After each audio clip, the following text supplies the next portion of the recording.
Complete the sentences with the correct form. كمل الجمل بالشكل الصحيح. Number 1.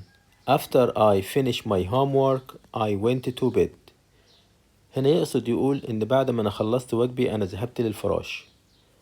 طبعا الشكل الخطأ عندنا هو كلمة finish، وكلمة finish هي خطأ لأن هي جاية في المصدر. عندنا قاعدة after بيجي وراها ماضي تام وبعد كده ماضي بسيط. تعال نكون الماضي التام. الباست بيرفكت الماضي التام بيتكون من had زائد التصريف الثالث للفعل، يبقى هنحط هنا كلمة had ونخلي finish في التصريف الثالث، هتبقى finished. Number 2. My uncle didn't use to work in a bank. هنا يقصد يقول إن عمي لم يكن معتاد على العمل في البنك.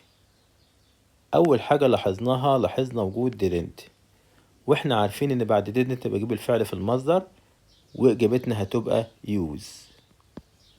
Number 3. Ramadan is the month which we fast. هنا يقصد يقول إن رمضان هو الشهر اللي إحنا بنصوم فيه. طبعا أنا عندي هنا خطأ، الخطأ عندي إن هو استخدم ضمير الوصل which.